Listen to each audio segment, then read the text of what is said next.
Good afternoon, ladies and gentlemen. My name is Mickey. I am your host of Beyond Page One. Today, we have an exciting guest. We have Alex Templeton from McInnes Cooper Law. Alex practices litigation regulatory practices focused on administrative law, environmental law, privacy and access to information law, municipal law, and commercial law. He deals with regulatory compliance, contracts, insurance, you name it, he does it. Alex, super excited to have you. Thank you for coming in. You built a robust legal career. You obviously focus on the environmental law things. How are you today? Yeah, I'm doing great. And thanks very much for the invitation to come and have a chat with you today. Yeah, very excited to have you. In your experience, what are some of the most challenging regulatory compliance issues that businesses in Newfoundland and Labrador face today? Well, it's a good question. There's sort of a broad series of challenges that industry players face today in navigating environmental regulatory compliance generally.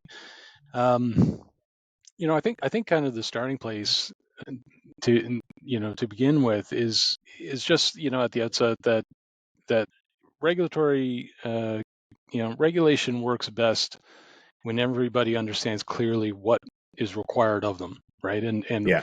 what the applicable standards are, what needs to be reported by whom and when, and just generally what the consequences are for any kind of non-compliance.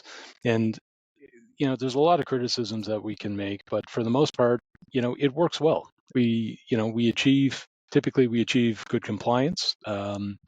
And that means that we're getting in, positive environmental stewardship, that people are actually being, responsible about their industrial practices and their impacts on the environment. And regulators are, successful in providing an appropriate level of an effective level of oversight. And really all of it all only works when, you have very committed, smart, hardworking people on both sides of the aisle, regulators and the regulated, that are taking it seriously and are doing what needs to be done. So I think that from the outset, while there's all kinds of criticisms that can be made of regulatory systems, I think you have to start from the perspective that it's there for a purpose, and it actually 9 times out of 10 it's working very well. The challenge that you end up having, though, is that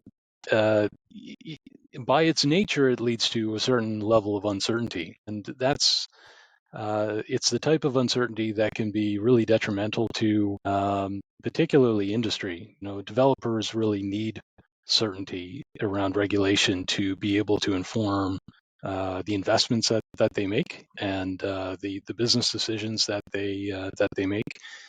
And particularly in Canada, we have some challenges in that realm. We live in a country where we have a federated federal structure where you have federal government and provincial governments and municipal governments.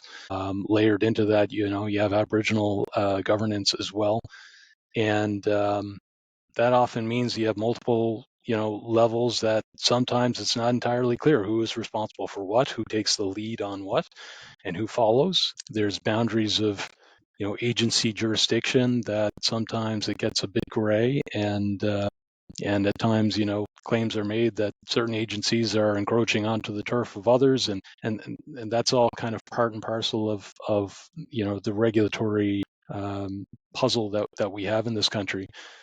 The other thing, the challenge, is that it's something that takes on a lot of time and a lot of cost.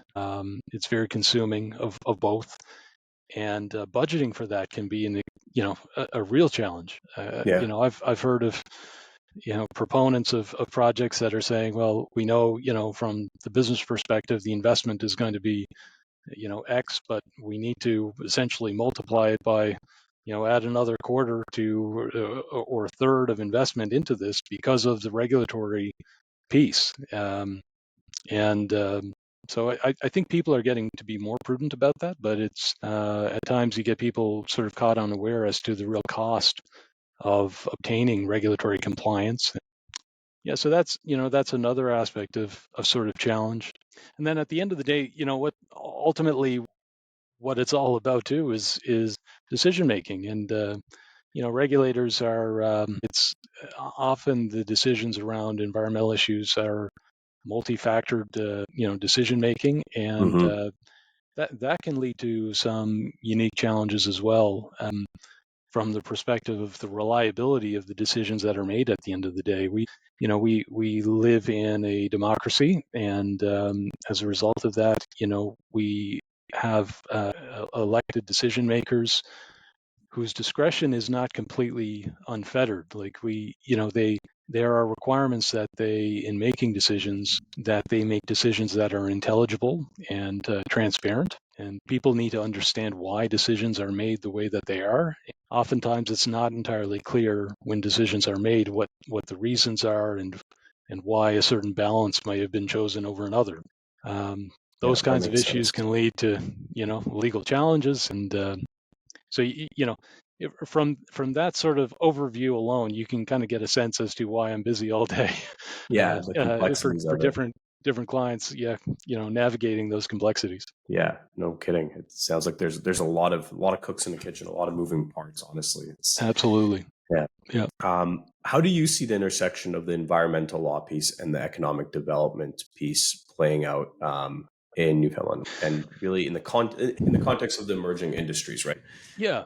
Yeah, like we've got, so just to kind of back up there, I mean, we've Yeah. got Newfoundland Labrador has tremendous natural resources, and we have certain very long-standing established industries, some of which were, the basis for the foundation of Newfoundland Labrador as a, our communities are really based on the cod stocks and the traditional harvest fisheries that really they were the reason this place was settled in the first place. And, they were part of the natural resources of North America. Essentially empires of Europe fought wars over. We Yeah. were it really was basically that, and we've from the marine resource, we've always had strong fishery industry, or sorry, a strong forestry industry. We've had a strong mining industry. um, and in more recent years, we've had an offshore oil and gas industry. We're now moving into renewable energy space in really big, exciting ways, and also doing new things in the fishery. Moving more towards aquaculture, which is a really interesting dynamic in Newfoundland as well. But for that, from against that backdrop, the question about the intersection of environmental law and economic development, I go back to the cod fishery. So I was born and raised here in St. John's, Newfoundland, and when I was a teenager, back in the early '90s, we had essentially fished the cod stocks to the point of extinction, such that it was necessary for the federal government to put in place a moratorium on the cod fishery. And when they did that, it caused a tremendous economic downturn in this province. Incredibly disruptive, and um, that happened at sort of a point in time when you know industrial practices were really coming to this issue of environmental stewardship in a new way. And I like to think that we sort of learned from that experience, and that some of the legislation that came into place, not only in Newfoundland but sort of across North America around that time, particularly around environmental protection and environmental assessment, that it was in part informed by experiences like that of the cod moratorium in Newfoundland. Yeah. So now, in Newfoundland, we have an Environmental Protection Act, and I sometimes say to clients that I wish it were actually, titled the Environmental Protection and Economic Development Act, because it's not only about protecting the environment, it's actually about balancing an appropriate protection of the environment against, the benefits of economic development that go hand in hand with it. And, part of that legislation was establishing a process of environmental assessment. And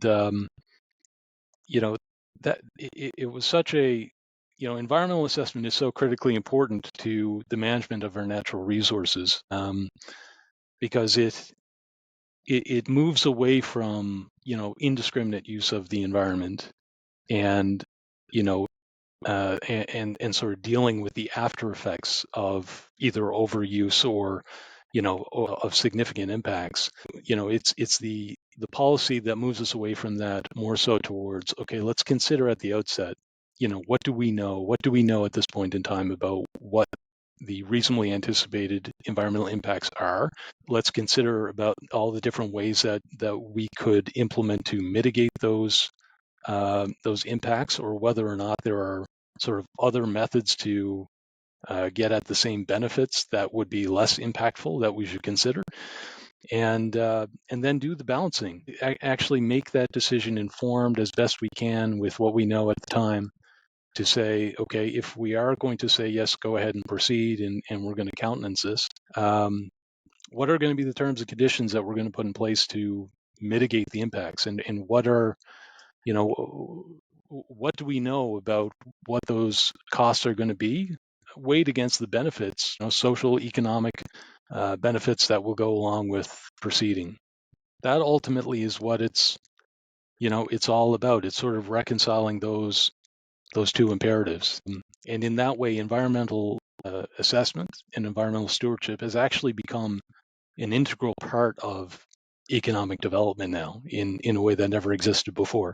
And and so since then, over my lifetime, we've seen sort of the development of that and the fine tuning of that. And it's not without its challenges. Like I was saying at the outset, there's a whole lot of cost that goes along with both financial and time that goes along with engaging in that process and seeing that process through. But at the end of the day, it's all about better management of the resource, and industry always sort of responds to that, and responds well to that, in my experience. Yeah. Well, when talking about businesses, and obviously they're looking to enhance their competitive advantage, right?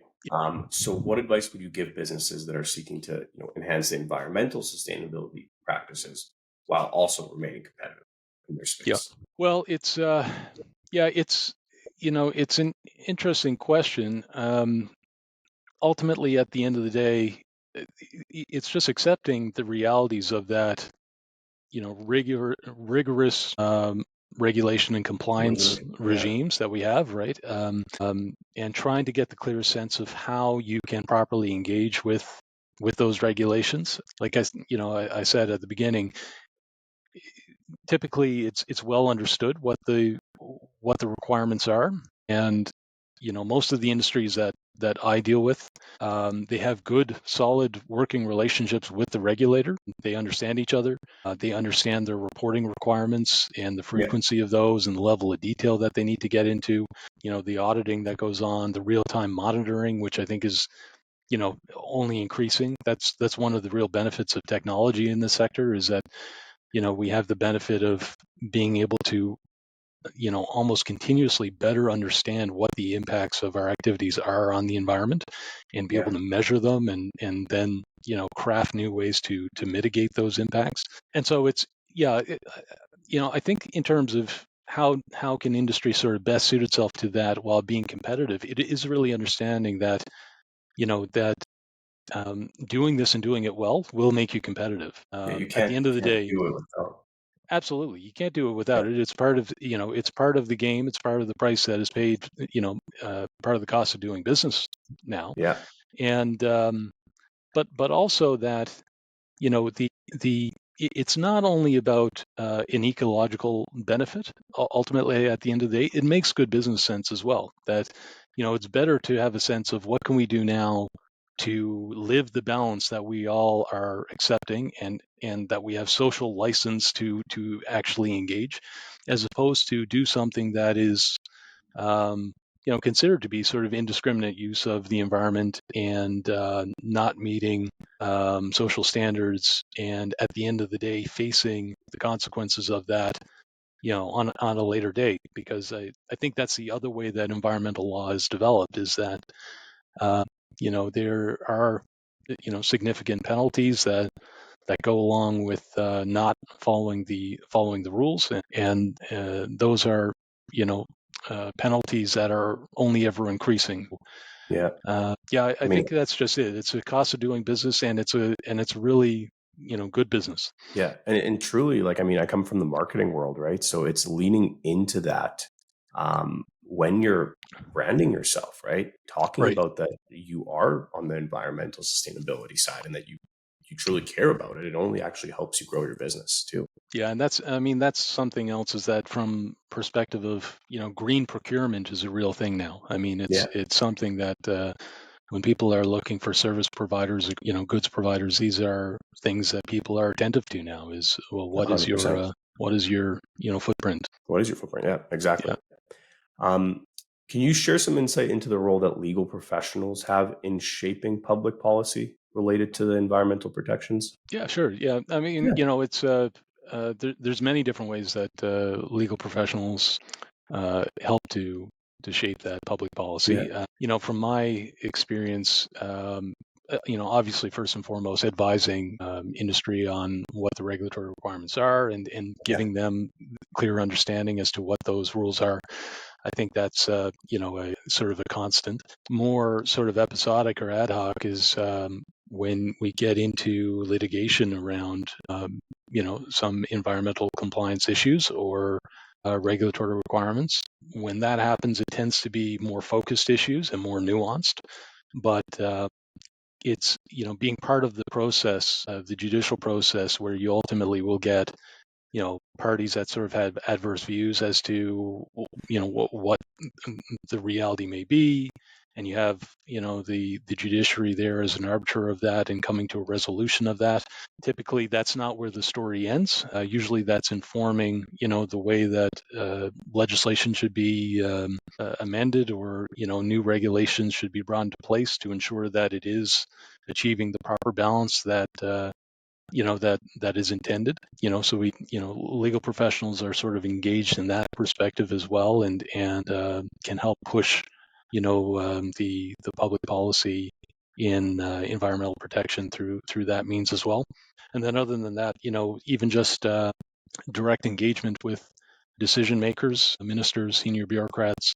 Like I tend to do that often through my involvement in a industry association that I've been a longstanding volunteer with, called EcoNext. It used Okay. to be called the Environmental Industry Association here in Newfoundland, but essentially what it is it's a not-for-profit organization that's made up of about 200 member businesses that touch on the environmental sector. In the past, it was more so sort of environmental service industries, but it's really grown into a group that sort of has a very wide encompassing umbrella of different types of businesses that are involved. But through that association, yeah, we can often sort of advocate directly with ministers and government, to help promote not only the clarity of regulation that existing industries require, but also in terms of emerging industries, and help to inform what investors will need to establish brand new industries, and what some of the challenges are there. Yeah. What are some of you mentioned at the beginning of our podcast, some sustainable energies that are, starting to flourish in the area that you're in? Yeah. What are they? What are Yeah, people no, doing? so there's some very exciting things going on in Newfoundland, Labrador right now. What we had was, up until recently, so uh, Newfoundland's electricity is predominantly renewable. We have very major hydro assets here in the province, Hmm. and up until recently, we had essentially a moratorium, for lack of a better word, on wind development, even despite the fact that we have significant wind energy in this province. Sometimes, on some days, it's completely ridiculous, but we have this solid resource that is just crying out for development. In the meantime, we had the The greater accountability around greenhouse gas emissions is coming on. Throw into the mix, the Ukraine conflict and the reliance of some of our European allies on, Russian oil and gas, Yeah. and it spurred, sort of new requirements, new needs, and in this province, it has been sort of the foundation for consideration of how we can actually properly develop our wind resource. Newfoundland has often been sort of termed as a energy powerhouse. I remember, years ago that people were considering this, and they were saying that the real disruptor in the energy industry was going to be around either storage or transmission. How can we get the power to where it needs to be? And it's either going to be through some kind of great advancement in transmission assets and in our means of moving energy around, or otherwise it's going to be about being able to store it and move it in that way. And it's not until really recently that people have gotten really serious about um, wind to hydrogen projects as sort of a means of unlocking that question. And Yeah. Hmm. that's where we are right now, is that there are a number of different proponents. There's been a lifting of this moratorium on wind development, and predominantly what the interest is right now is wind to hydrogen or green ammonia projects. There are several around the province, some of which are more advanced than others, some of which are really getting their footing as first movers in this new industry. And it's a major push on. We have a contingent that was just over in Rotterdam promoting this, and a lot of new offtake agreements that are in the works with companies and utilities in Germany is predominantly where the market seems to be currently, and so that's going to spur a lot of economic development activity here in the province. And then in the meantime, we also have tremendous offshore wind resources as well, which it's good to see that sort of the component pieces that need to be put in place to really unlock that industry are making headway. We have a regional assessment that's going on from in terms of the environmental impacts, where wind farms could be best suited in our offshore. And in the meantime, we also have, so I mentioned we have a robust oil and gas industry, offshore oil and gas industry in Newfoundland as well. Amendments are currently making their way through the federal parliament to essentially authorize the offshore oil and gas regulator to also consider renewable projects. And that's the type of thing that we've seen happen, throughout the world, really. Just Yeah. sort of common sense makes sense. You've got a great established regulator that with a proven track record to be able to do the job and do the job well. And so this is part of the puzzle as well. And it's very encouraging to see sort of all that activity going on in tandem.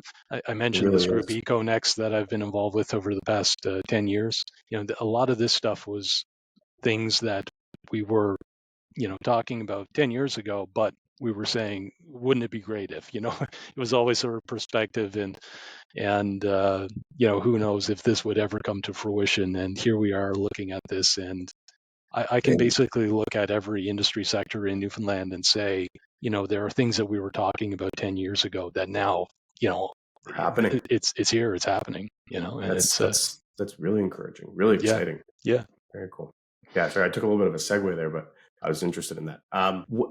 What are some common misconceptions businesses have about environmental regulations? And you work with clients, so how do you work with your clients to overcome those misconceptions? Yeah, I think that, I just sort of harken back to this idea that that environmental regulations are like an impediment, that it's something that business has to overcome, and that once you're past it, well, then, you're past it and you sort of move on.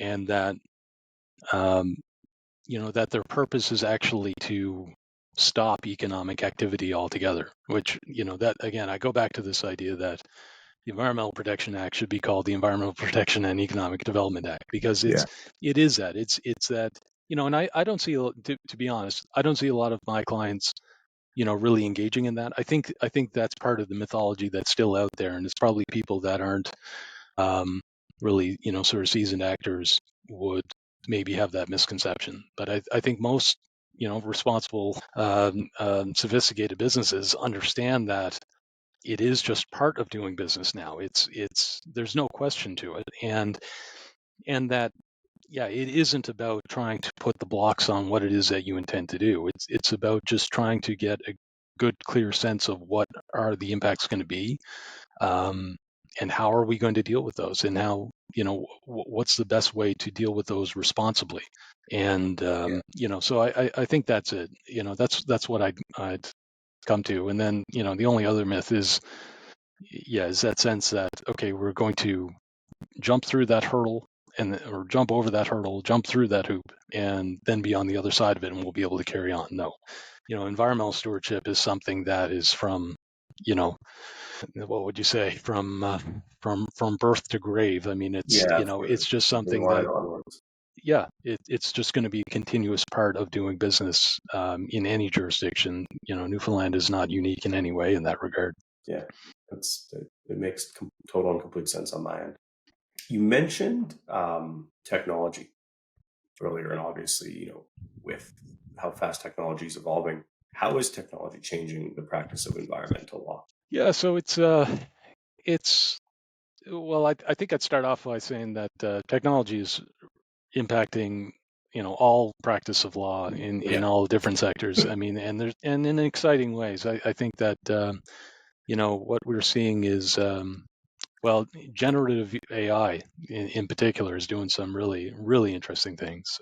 I was talking with a colleague of mine about this the other day, and we were sort of remarking on the fact that, when I came through law school, and really a couple of a couple vintages before mine, having gone through law school, what we saw was that the law libraries had really, sort of become, I don't want to say museums, but they essentially it was a unique type of research that was still going on in law libraries, when there yeah, was a time when law libraries used to be very bustling places where there was a lot of work going on. People had moved to sort of online databases of, commentary and case law, and that was the predominant method by which legal research was being done when I went through. Generative AI, I see as sort of like the next level of that. All of a sudden, some of the work that used to take, a team of people to complete, and was very labor intensive and time intensive. Now, through use of generative AI, we're able to see the results very quickly. And that's only going to lead to, I would think, better decision making, and more timely decision making. yeah, But it's fundamentally going to change the practice of law.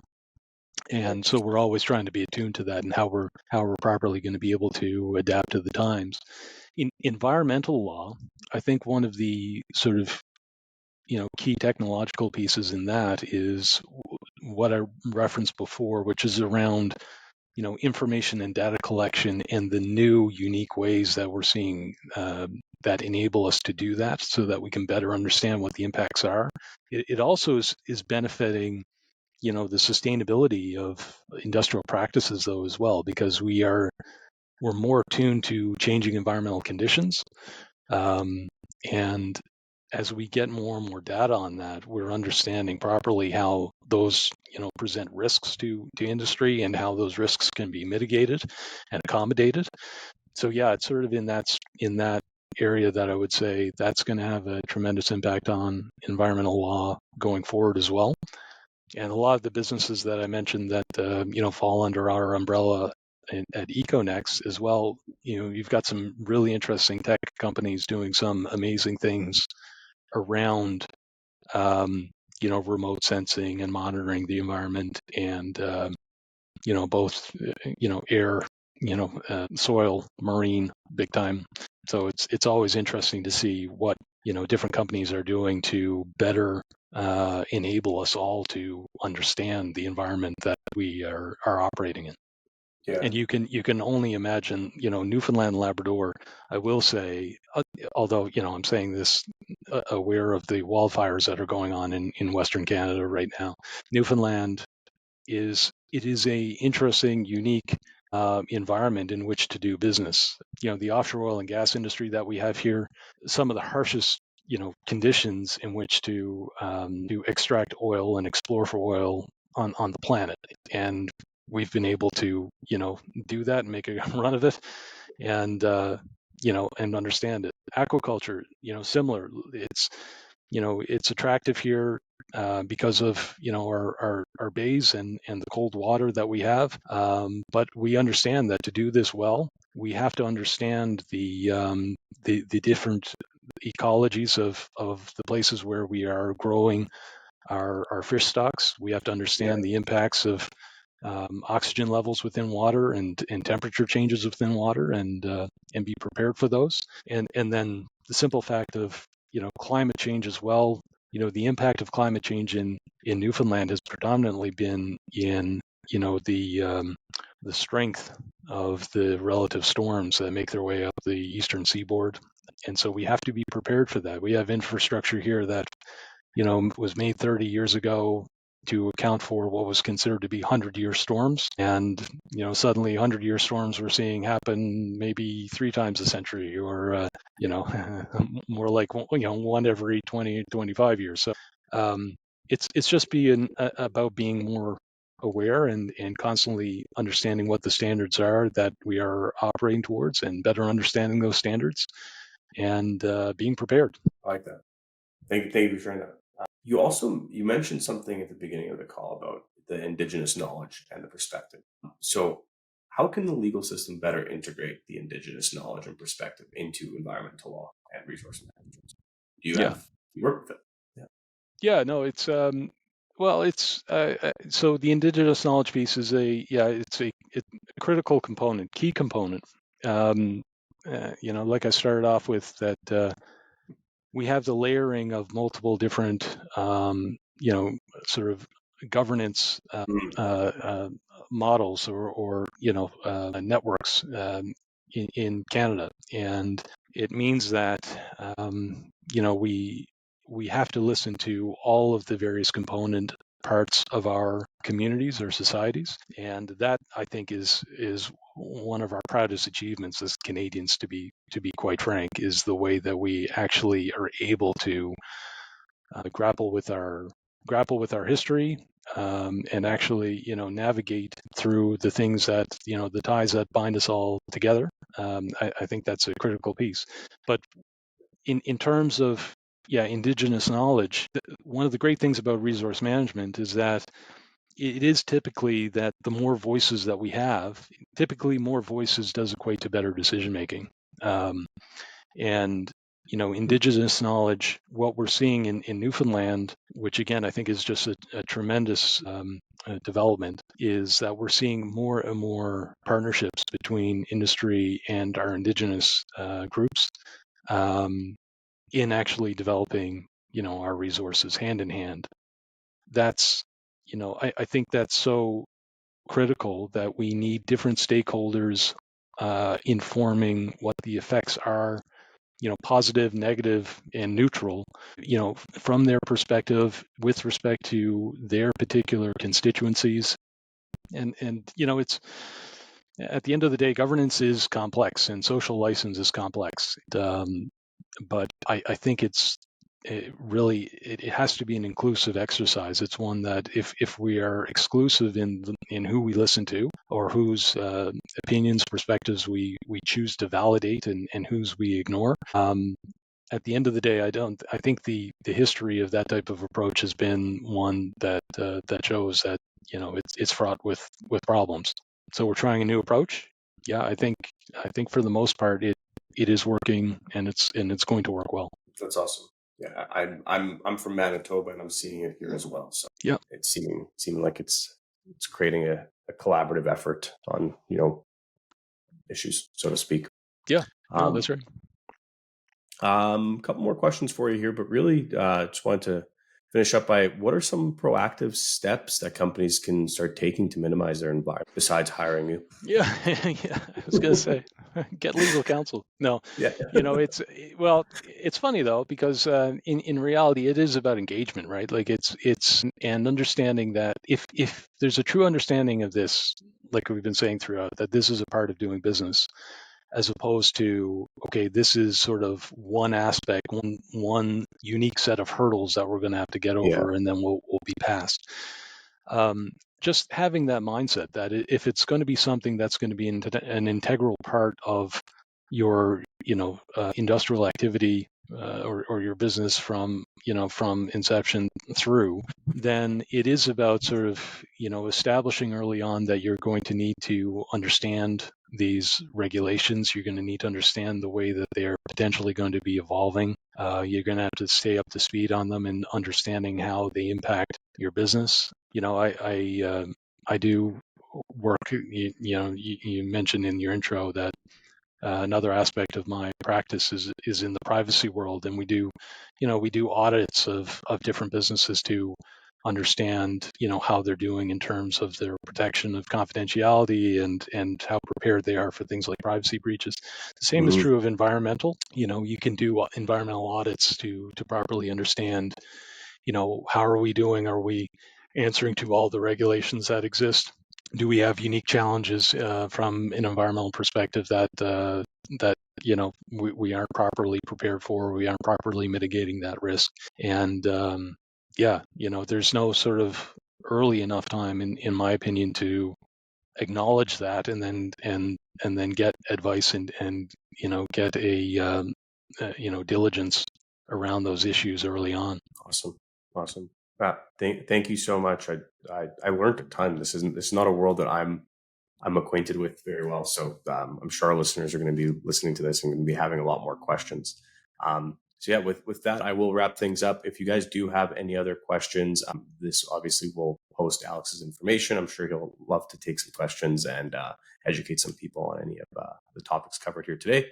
So with that, I want to say thank you, Alex, and I'm going to sign off. That's awesome. Thank you, Mickey. Thank you. Take care.